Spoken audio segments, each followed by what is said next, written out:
புரட்சித்தலைவர் எம்ஜிஆருடைய விசுவாசியாகவும் புரட்சித்தலைவர் அம்மாவுடைய விசுவாசியாகவும் மறைந்த அண்ணன் சி.கே. கோவிந்தராஜ் அவர்களுடைய 25வது ஆண்டு நினைவு நிகழ்ச்சி சிறப்பான முறையில் நடைபெற்றுக் கொண்டிருக்கிறது. இந்த நிகழ்ச்சிக்கு வருகிறது நிகழ்ச்சியை சிறப்பித்துக் கொண்டிருக்கூடிய நம்முடைய கோவை புறநகர் வடக்கு மாவட்ட கழகத்துடைய செயலாளரும் சிறப்பான முறையிலே அவருடைய பாணியிலே இங்கே பேசி அமர்ந்தக்கூடிய அருமையினர் கவுண்டம்பாளையம் சட்டமன்ற உறுப்பினர், நம்முடைய மாவட்டத்தில் கவுண்டம்பாளையம் தொகுதியிலே அதிகமான திட்டங்கள் வர உறுதுணையாக இருந்த அருமையினர் பி.ஆர்.டி. அருண்குமார் அவர்களே, இந்த நிகழ்ச்சி நடத்துவதற்கு உறுதுணையாக இருந்து நம்முடைய மாவட்ட கழகத்துடைய செயலாளரும் வடக்கு தொகுதி சட்டமன்ற உறுப்பினர் சிறப்பான முறையில் இங்கே மக்கள் பணியாற்றி பல்வேறு திட்டங்கள் வர காரணமாக இருந்தாங்க சொல்கிறார். அம்மன் கேப் இந்த தொகுதியினுடைய சட்டமன்ற உறுப்பினர் தொகுதியிலே சிறப்பான முறையிலே மக்கள் பணியாற்றி கொரோனா காலத்தில் மட்டுமல்ல இதுவரையிலும் இந்த தொகுதி மக்களுக்காக சட்டமன்றத்திலே குரல் எழுப்பி சிறப்பான பெயரை பெற்றக்கூடிய அறிவிக்கிற தொகுதியுடைய சட்டமன்ற உறுப்பினர் கே.ஆர். ஜெயராம் அவர்கள், சூலூர் சட்டமன்ற உறுப்பினர் சுறுசுறுப்பாக பணியாற்றி எந்த திட்டம் வந்தாலும் மற்ற எந்த தொகுதி கொடுக்காதீங்க சூழலுக்கு மட்டும் கொடுங்கன்னு கேட்டு அதிகமாக தெரிவிக்கக்கூடிய அறிவியர் சூழல் கந்தசாமி அவர்கள், நிகழ்ச்சியில் கலந்து கொள்ளக்கூடிய மாநில எம்ஜிஆர் மன்றத்துடைய துணை செயலாளர் சிறப்பான முறையில் எந்த நேரம் கழக பணியாற்றி நம்முடைய மாவட்டத்திலையும் டிஸ்ட்ரிக்ட் சேர்மனாக இருந்தாலும் கூட அவர்களுக்கும் உறுதுணையாக இருந்தது. பகுதி செயலாளர்கள் சௌரவலயம் வெள்ளிங்கிரி அவர்களே, சுப்பிரமணியன் அவர்களே, உலகநாதன் அவர்களே, இந்த நிகழ்ச்சியில கலந்து கொள்ளக்கூடிய சிங்கை வசந்தி அவர்களே, சிங்கராஜ் அவர்களே, காவலி கருப்பை அவர்களே, அண்ணன் நாதா அவர்களே, கிருஷ்ணா ரவி அவர்களே, மண்டலத்துடைய ஐடிவியுடைய தலைவர் கே.பி.ஆர். சதீஷ் அவர்களே, பகுதி செயலாளர்கள் அண்ணன் மௌனசாமி அவர்களே, தாராபுர சந்திரசேகர் அவர்களே, சிவகுமார் அவர்களே, பிரபாகர் அவர்களே, மணி அவர்களே, விமல் சோமா அவர்களே, காத்தூர் செல்வராஜ் அவர்களே, பப்பையா ராஜேஷ் அவர்களே, தேர்தராஜ் பொறுத்தவரை நிறைய சொன்னாங்க.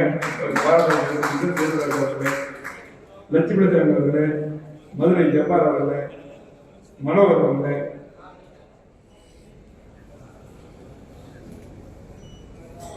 இந்த நிகழ்ச்சியை சிறப்பான முறையில்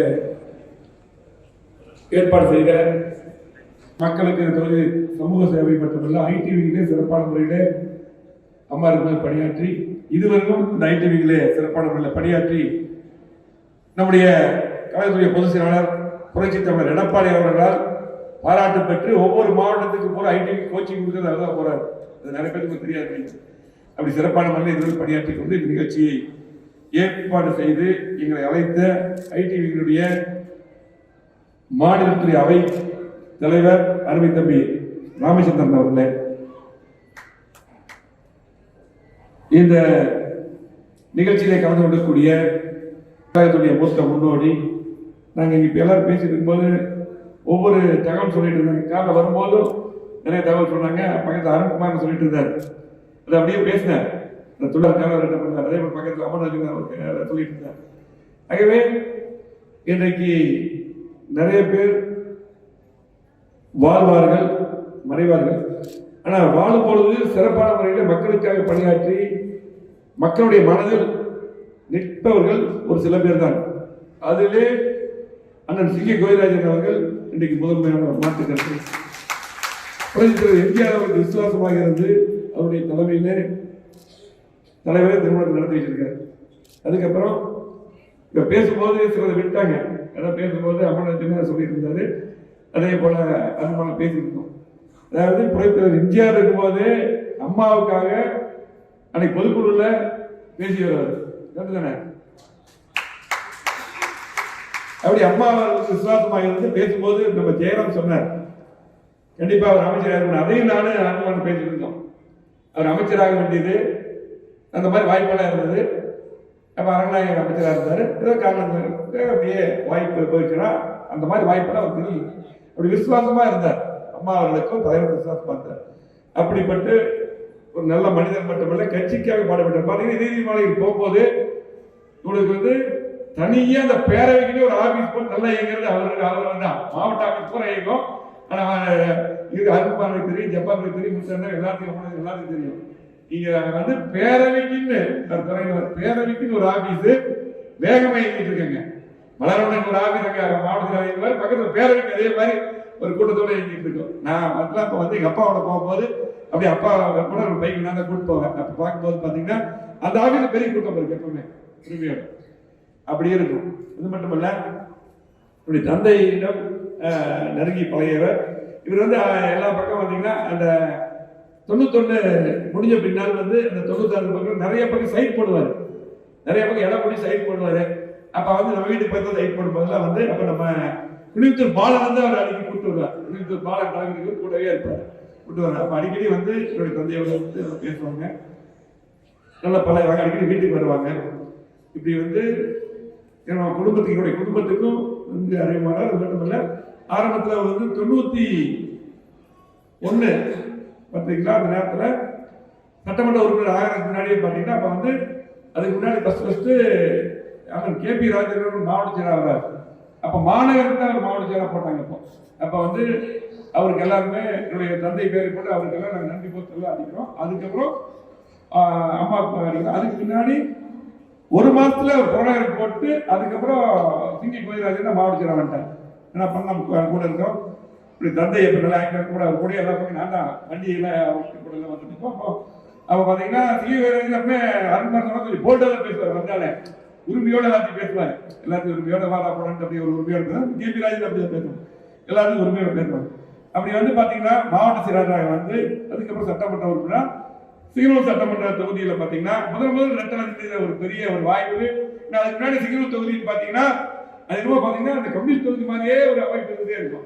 பார்த்தா ஆனா பாத்தீங்கன்னா எல்லாமே தலைவர்கள் கட்சியாளர்கள் எல்லாமே நம்முடைய கோட்டை என்று நிரூபித்த ரெட்டலை பாத்தீங்கன்னா அம்மா வந்த வாய்ப்பு கொடுத்து ரெட்டலை பஸ் நின்று வெற்றி பெற்றது. இந்த போட்டோல பார்க்கும்போது நிறைய பேர் சேதுராஜ் இருந்தார், புரத்தமிழ் இருந்தார், நிறைய பேர் இருந்தாங்க. அதுல பார்த்தோம் பழைய தொழிற்சங்க வேலுமணியன் இருந்தாரு, நிறைய பேர் பார்த்துட்டு இருந்தோம். இது பாத்தீங்கன்னா இன்னைக்கு பழைய ஆளுநர்கள்லாம் பாத்தீங்கன்னா நல்லா கூட பழைய நிறைய பேர் இங்கே இருக்காங்க. இங்கே கொடுத்துருக்காங்க, நிறைய இருக்காங்க. அதாவது மாவட்டத்துக்கு மட்டும் இல்ல, நிறைய பேருக்கு இந்த எம்எல்ஏ இருக்கும்போது சரி, கட்சி பதவிகள் மாவட்ட இருக்கும்போது நிறைய பேர் உருவாக்கி இருக்காங்க. அவர் வழியில் நிறைய பேர் இன்னைக்கு பதவியில் இருக்காங்க. சேதுராஜெல்லாம் உண்மையாவே பாராட்டணும். இதுவரையிலும் அவருக்காக போய் பாத்தீங்கன்னா நம்முடைய சட்டமன்ற உறுப்பினர் ஜெயராம் தான் சொன்னார். சேதுராஜ் தான் வருஷம் போய் வைப்பார். எங்களுக்கெல்லாம் அந்த சொல்லிதான் தகவல் எனக்கு தெரியுது. உண்மையாலுமே அதெல்லாம் சேதுராஜ் வந்து விசுவாசமாக தான் ஒரு வித்தியாசமா இருப்பார். ஒரு சில இதெல்லாம் பாத்தீங்கன்னா வந்தா எங்க இருந்தாலும் ஒரு சாலை கொண்டு எவ்வளவு கூட்டமாக இருந்தாலும் அப்புறம் போட்டு அதெல்லாம் போட்டுட்டே போகணும் நிற்பார். இங்க இருந்தா அது சில வேலைகள் அவர் அப்படிதான் இருப்பார். ஆனா அவரு கூட நம்ம ஒத்து போயிடும். அவர் நம்மோட ஒத்து வர மாட்டார். ஏன்னா அவர் நல்லது பண்ணாரு, அவரும் நம்ம ஒத்து போயிடணும். கண்டிப்பா சரி தாரம் வாங்கிட்டு தான் போகணும். அப்படி வந்து அதே மட்டும் இல்ல, மக்கள் செல்வாக்கு சேதுராஜ் பொறுத்தவரைக்கும் நான் நிறைய பார்த்துருக்கிறேன். அந்த இருக்கிற வார்டுல எப்படி இருந்தாலும் அந்த மாதிரி தொடர்ந்து அந்த மாதிரி வாய்க்கெல்லாம் அது வந்திருக்கு. அதை பாராட்டல, ஏதாவது பாராட்டதை விட ஒரு கடமையில நல்லா வேலை செய்வார், கட்சிக்காக பாடுபடுவான்னு சொல்றேன். இன்னும் பாத்தீங்கன்னா அந்த வார்டெல்லாம் பிரிஞ்சு போய் இருக்கிறார். சூழ்நிலை பழைய சூழ்நிலை மாறிடுச்சு. நல்லா அவங்க எல்லாத்துக்கும் கோயிராஜன் சரி, கேபிராஜன் மாவட்டத்தில் இருக்கும்போது சரி, அருண்பாரன் இருக்கும்போது சரி, தேவாவேலத்தேவன் இருக்கும்போது சரி, அதே போல அமராஜன் இருக்கும்போது மாநகர் மாவட்டத்தில் இருக்கும்போது நானும் கொஞ்ச நாள் இன்சார்ஜ் இருந்தேன். மாநகர் மாவட்டத்துக்கு பொருளாதாரத்துக்கு இருந்துட்டு இன்சார்ஜ் மாவட்டத்தில் கொஞ்ச நாள் இருந்தேன். இப்படி அன்னைக்கு தேவாவேலத்தேவன் கிடைக்கும் போது நான் இப்போ மாவட்டத்தில் இன்சார்ஜ் இருந்தேன். அதுக்கப்புறம் தான் இன்னொருத்தர் வந்தார், இந்த கட்சி விட்டு போயிட்டு வரல அவரு. அதுக்கப்புறம் அருண்குமார் வந்தார் மாவட்டத்தில். பாத்தீங்கன்னா அந்த மாதிரி வாய்ப்பு மாநகர் நானும் கொஞ்ச நாள் இருந்திருக்கேன். அப்படி எல்லாத்துக்கிட்டையும் அறிவு பெற்றவர் தான் இருந்திருக்கேன். அதே போல நம்முடைய சிங்கை ராமச்சந்திரன் பத்தி நிறைய சொன்னாங்க. நம்முடைய ஜெயராமாவும் பெருந்தன்மையா சொன்னாரு. எல்லாமே நல்ல எதிர்காலம் இருக்குது. அம்மா கிட்ட போய் பதவி வாங்குறது ஒரு பெரிய இதுதான், சாதாரண விஷயம் கிடையாது. நாங்கெல்லாம் வந்து பாத்தீங்கன்னா 72ல தந்தை வந்து அந்த பகுதியில் கட்சியை தாமரகுடி எடுத்து கட்சி உருவாக்கணும். அந்த பகுதியில் போலீஸ் தம்பி அடிக்கடி வருவாங்க பேசுறதுக்கு. இப்போ பாத்தீங்கன்னா அடிக்கடி கோவை தம்பி அண்ணனே வந்து அங்க மீட்டிங் பேசிட்டு எங்க தந்தைகிட்ட வந்து அதுக்கு ஊதியமா 3 படம் வாங்கி போயிருந்தாரு. அந்த மாதிரி ஆரம்பத்துல வந்து நம்ம என்ன பார்த்தோம், நாங்களாம் ஆரம்பத்தில் எங்க வீட்டுக்கு போய் தான் பேசியிருக்கோம். கேரளா சொன்னாங்க வீடு பக்கத்துலேயே மண்டபம் இருக்கும். அங்கெல்லாம் வந்து நாங்களாம் சின்ன ஸ்கூல்ல படிக்கும்போது அந்த கொடியெல்லாம் வந்து காயல் கொடி தான். உள்ள எங்க அப்பா கை விட்டு போய் ஒட்டோட போய் குறிப்பிட்ட ஒட்டிட்டு தான் போய் படிக்க போகணும். அது சுத்தி போல ஒட்டணும். இப்படி அது மட்டும் இல்ல, என்னுடைய தந்தை வந்து கோவிந்தராஜனுக்கு மட்டும் அருண்குமாரனுக்கு தந்தை எப்படின்னா தொழிற்சங்கத்தில் இருந்தங்காட்டி ஜி ராமசாமி, அதே போல பாத்தீங்கன்னா பொன்னுசாமி, நம்ம சாமி ஐயர், இவங்க எல்லாம் வந்து அருண்குமார் பண்ணால பேன் செட் பண்ண கூடயே இருப்பாரு. எங்க அப்பாவும் செட்டு கொண்டு இருப்பாங்க எப்பவுமே. அப்படி வந்து அதான் எங்க தந்தையை பத்தி பேசினாங்க. அப்படி எல்லாம் வந்து பாத்தீங்கன்னா தந்தையெல்லாம் உனக்கு போது நான் கிட்டத்தட்ட 91 அந்த டைம்லேயே வந்து மாணவர் அணி, இப்போ இளைஞரணி சின்ன பொறுப்பு அப்படியே இருக்கும்போதே வந்து பொறுப்புகள் நான் அப்படியே வந்துட்டு இருந்தேன். அதுக்கு முன்னாடி இந்த மாதிரி வாய்ப்புகள் அம்மா கொடுத்துருக்காங்க. ஆகவே உங்களுக்கு அதே போலதான், நீங்க கட்சி குடும்பமா வந்துருக்கீங்க. உங்களுக்கு வந்து பாத்தீங்கன்னா மிகப்பெரிய ஒரு வாய்ப்பு. நேரடியா ஐடிவி மாநில செயலாளர் அம்மா போட்டிருக்காங்க இல்லையா? அதுதான் அம்மா பொறுத்த அளவுக்கு நம்ம ஜெயராம் பேச சொன்ன மாதிரி இங்க இருக்கிறவங்க இங்க வந்துடலாம், இங்க இருக்கிறவங்க நம்ம கட்சி அப்படி இப்போ அப்படித்தான், அந்த மாற்றத்தில் இல்லை. நம்முடைய பொதுச் செயலாளர் நம்ம எடப்பாடியாரை பொறுத்த அளவுக்கு இங்க இருந்து கிளை செயலாளர் இருந்து இங்க வந்திருக்காரு. அப்படித்தானே? பொதுச் செயலாளர் கிளை செயலாளர் பொதுச் செயலாளர் ஆக முடியுமா? நம்ம கட்சி திமுக ஆக முடியாது, காங்கிரஸ் ஆக முடியாது. ஆகவே நம்ம கட்சியில் ஆக முடியாது. ஒரு நல்ல வாய்ப்பு நம்ம ராமச்சந்திரனுக்கு இருக்கு. இப்போ எடப்பாடியார் முக்கியத்துவம் கொடுக்குறோம். நாங்கெல்லாம் அருண்பாரண்ண, அம்மன் வச்சன, ஜெயராம், நாங்க கன்சாமி எல்லாரும் ஒரு உறுதுணையா இருக்கோம். கண்டிப்பாக கட்சியை பொறுத்தளவுக்கு அவருக்கு மட்டுமல்ல, விசுவாசமாக பணியாற்றினால் கண்டிப்பாக நல்ல எதிர்காலம் என்றைக்குமே இருக்கு. அதே போல அவர் வந்து பாத்தீங்கன்னா இன்றைக்கு நல்ல ஒரு படிப்பு படித்து நல்ல ஒரு வேலையில் இருந்தாரு. அந்த வேலையெல்லாம் வந்து வேணாட்டு கட்சிக்காக வந்திருக்காரு. உண்மையாலுமே மிகப்பெரிய விஷயம். அதுக்கு தான் அந்த பதவி கொடுத்தாங்க. ஐடிவி மாநிலத்தில் சாதாரண பதவி, முக்கியமான பதவி கொடுத்தாங்க. கண்டிப்பாக வருங்காலத்தில் நல்ல எதிர்காலம் இருக்குது. யாரா நல்லா பணியாற்றினா நல்லா இருக்கு. அதே போல பொதுவான அமைப்பு வச்சிருக்காங்க. அந்த வச்சு கட்சிக்காக பாராட்டு அந்த மன்ற மாதிரி வச்சு கட்சிக்காக செயல்பட்டு இருக்குது. அந்த பார்த்தீங்கன்னா சிறப்பான முறையில் சிங்கை கோவிந்தராஜன் நினைவாகவும் இன்னைக்கு அம்மா தலைவர் நினைவாக வச்சிருக்காங்க. அது வந்து நிறைய ஒரு தம்பி பேசுறது கேட்ட, தம்பியோட பேரு ஜான். உண்மையாலுமே பாத்தீங்கன்னா ரொம்ப சந்தோஷமா இருந்தது ஜான் பேசுறது. திமுக அதுதான் முக்கியம். அந்த சிறப்பான முறையில அந்த சேவை மையம் ஆரம்பித்துடைய பலன் தான். அவர் திமுக குடும்பம் இருக்கு. நான் வந்து அண்ணாதிமுக 2 ஓட்டு ரெட்டரை போட்டு பாத்தீங்களா, அது கட்சிக்கு லாபம். அது மட்டும் இல்ல, இன்னைக்கு அவர் மாதிரி பொதுமக்களுக்கு லாபம் வேணும்னா சேவை மையம், இது கட்சிக்கு பெருமை. இதெல்லாம் மாதிரி நல்லா பண்ண முடியும். அதுக்கு வாழ்த்துக்கள். அதே போல அந்த தம்பிக்கும் கண்டிப்பாக வாழ்த்துக்கள். கண்டிப்பா பாத்தீங்கன்னா நல்லா பேசினாரு. கண்டிப்பா இந்த மாதிரி நிறைய பேர் நம்முடைய மாவட்டத்துக்கு பாத்தீங்கன்னா இதுக்கு முன்னாடி எல்லாம் தலைவர் இருக்கும் போதெல்லாம் இந்த சிட்டிக்குள்ள மட்டும் திமுக ஜெயிக்கும், அவுட்டர் போல ஜெயிக்கும். புரட்சி அம்மா வந்தாலும் 91க்கு அப்புறம் சிட்டி எல்லாமே முழுமையா நம்ம ஜெயிச்சோம். முழுமையா நமக்கு வெற்றி பெற்று வந்துருக்கோம். இன்னைக்கு பாத்தீங்கன்னா நிறைய பாரு திமுக மாற்றத்துக்கு அண்ணா திமுக தான் வர்றாங்க. ஆகவே அருமை தம்பி ராமச்சந்திரன் அவர்களுக்கும் நல்ல எதிர்காலம் இருக்கும் என்று சொல்லி திரும்ப சொல்ற, யார் யார் இந்த கட்சிக்கு விசுவாசம் செயல்படுறாங்களோ அவங்களுக்கெல்லாம் அண்ணா திமுக மட்டும்தான் எதிர்காலம் இருக்கும். மற்ற கட்சியில வாரிசு சொல்லுவாங்க. அதே போல நம்முடைய அம்மன் பேசும்போது கொஞ்சம் கோவப்பட்டு பேசுறாங்க, கோவமெல்லாம் பண்ண மாட்டாரு. அருண்குமார் அண்ணன் கோவப்பட்டு உரிமையோட பேசுவாரு, நியாயத்தை பேசுவாரு. அதே போல இவரும் நியாயத்தை பொதுவா பேசிட்டு போயிருந்தாரு. இதை வந்து போலீஸ் மேல கோவப்பட்டு பக்கத்துல சொல்லிட்டு இருந்தாரு. அதே போல இப்ப பாத்தீங்கன்னா இந்த ஐடி இதுல வருது, நல்லா பாக்குறதே இல்லை. யூடியூப் இதெல்லாம் வருது, வாட்ஸ்அப் எல்லாம் வருது. இதெல்லாம் வந்து அதை பத்தி கோவப்பட்டு இருந்தாரு. வேற என்னையா இப்படி போடுறாங்க சொல்லி போட்டு. அதாவது இதுக்கு வந்து பாத்தீங்கன்னா நீ பாராட்டணும். யாரை பாராட்டணும்னா திமுக ஐடிக்கு பாராட்டணும், பாரதிய ஜனதா கட்சியோட ஐடிக்கு பாராட்டணும். அதாவது இல்லாத இருக்கிற மாதிரி காமிக்கிறதும் இருக்கிறது இல்லாத இதுதான் திமுக கூட. அது பாத்தீங்கன்னா தெரியும் யாரு இது பண்ணி நம்ம ஐடிங்க தம்பி எல்லாம் சொன்னாங்க. அவங்களே பதில் கொடுத்துருந்தாங்க. இதை போய் நம்ம பேசுறதே நம்ம நேரம் பேச நினைக்கிறோம். அதாவது திமுக அண்ணா திமுக கொண்டு சேருமா? வேற இல்ல, காங்கிரஸ் பிஜேபி கொண்டு சேருமா? அப்ப இதை பத்தி நீங்க பேசிட்டு இருக்கீங்க இதெல்லாம் போய் இது வந்து பாத்தீங்கன்னா இது உங்களை பேச வைக்கிறதுக்காக செய்யறது இல்லையா? இதை பொறுத்தளவுக்கு அதாவது அம்மாவுடைய பிறந்த நாள்ல நான் கிட்டத்தட்ட 30 ஆண்டுகளுக்கு மேலாக நானே ரத்தம் கொடுப்பேன். விபத்துல காயப்பட்டவங்களுக்கு இந்த ரத்தம் போய் சேரணும். அம்மாவுடைய பிறந்த நாள்ல புனித பிறந்த நாள் ரத்தம் போகணும். நான் முந்தா நாள் தான் ரத்தம் பிளட் கொடுக்குறேன் அம்மா பிறந்த நாள்ல. அடுத்த நாள் பார்த்தா நான் வந்து இது எண்ணெய் போடுறாங்க, தங்கமணி போடுறாங்க. இதெல்லாம் என்னன்னா அதாவது இது வந்து அதிமுக பொறுத்தளவுக்கு நம்முடைய தாய் வீடு, நம்முடைய கட்சி. எல்லாரும் தாய் வீட்டுக்கு தான் வருவாங்க, யாரும் தாய் வீட்டுக்கு போக மாட்டாங்க. அது மட்டும் இல்ல, இது மிகப்பெரிய கட்சி. அதாவது கிட்டத்தட்ட உலக அளவில் 7வது இடம். இது 2 கோடி உறுப்பினர் வச்சிருக்கோம். நம்ம கட்சி, நம்முடைய வீடு, நம்முடைய கட்சி.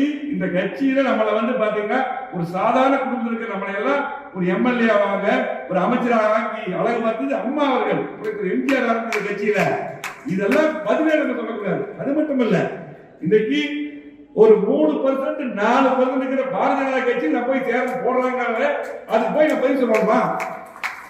கிட்டத்தட்ட 35% 40% இருக்கக்கூடிய நம்ம கட்சி தமிழ்நாட்டில். இதுக்கெல்லாம் பதில் சொல்லாதீங்க. அமர்நாதன் கேட்டுக்கிறீங்களா? தோல்வியாக விட்டுட்டு போயிருங்க. ஏதோ கவலையப்படாதீங்க. அவ்வளவுதான். நம்ம தொண்டர்களுக்கு தெரியும், அவளை பத்தி நம்முடைய தொண்டர்களுக்கு தெரியும், மக்களுக்கு தெரியும். கோவை மாவட்டத்தில் நம்ம எல்லாம் இத்தனை பேர் நல்ல பதவி இருந்தோம்.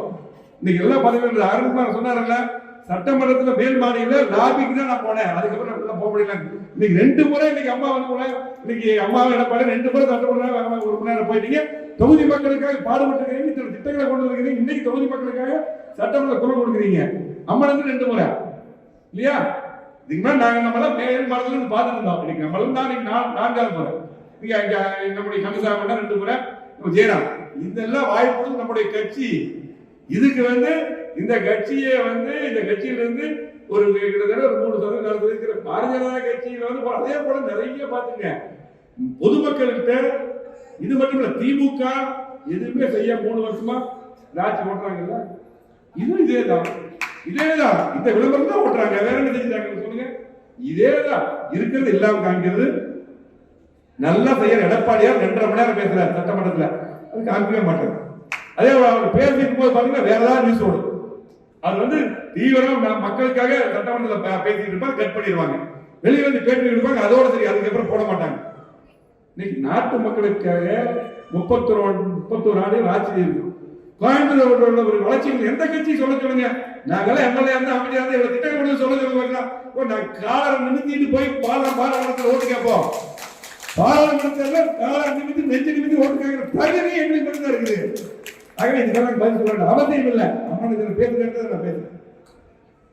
ஐயோ, அவனுக்கு கவலைப்பட வேண்டியதில்லை.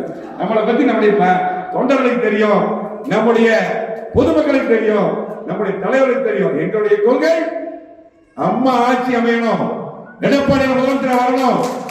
எடப்பாடியார் 4 வருடம் 2 மாதங்கள் அற்புதமான ஆட்சி தந்து 7% மட்டுமல்ல, கோவை மாவட்டத்துக்கு 50 ஆண்டுகள் வளர்ச்சி கொடுத்து கேட்ட திட்டங்களை தந்த எடப்பாடியார் முதலமைச்சர் வர வேண்டும் என்பதுதான் எங்களுடைய லட்சியம். அது நடக்கும் என்று சொல்லி இந்த அற்புதமான இந்த கூட்டத்தை ஏற்பாடு செய்து சிறப்பான முறையில் எங்களுக்கெல்லாம் இந்த வாய்ப்பு தந்த அருமை தம்பி ராமச்சந்திரன் அவர்களுக்கும், அதே போல அருமையண்ணன் சிங்கை கோவிந்தராஜனுடைய குடும்பம், அக்கா அவர்களுக்கும், அவருடைய தங்கை அவர்களுக்கும், அவருடைய குடும்பத்துக்கும், குடும்பத்தை சேர்ந்தவர்களுக்கும், சிங்கனூர் தொகுதி மாநகர் மாவட்டத்தை சேர்ந்த அத்தனை பேருக்கும் நெஞ்சார்ந்த மனமார்ந்த நன்றி கூறி விடைபெறுகிறேன். வணக்கம்.